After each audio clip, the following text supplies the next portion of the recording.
অসম চৰকাৰে নতুনকৈ যিবোৰ কৰ আৰোপ কৰিছে ই অত্যন্ত নিন্দনীয়।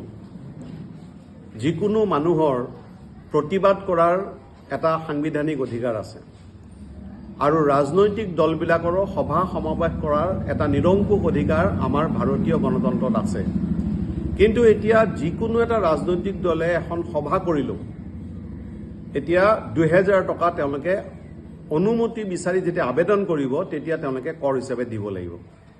ই হ'ল গণতন্ত্ৰৰ সম্পূৰ্ণ পৰিপন্থী এটা ব্যৱস্থা।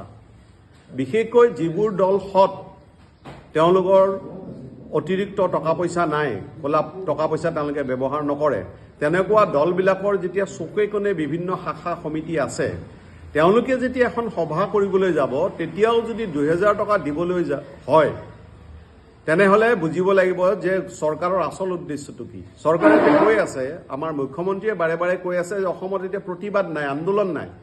আচলতে প্ৰতিবাদ আন্দোলন নাইকিয়া কৰাৰ কাৰণেহে তেওঁলোকে আজি ৰাজনৈতিক দলৰ সভা সমাৱেশবিলাকৰ ওপৰত তেওঁলোকে কৰ আৰোপ কৰিছে। আচৰিত কথা, সাংস্কৃতিক আপোনাৰ সমদল, অসমখন হৈছে সাংস্কৃতিক কৰ্মকাণ্ডৰ কাৰণে বিখ্যাত।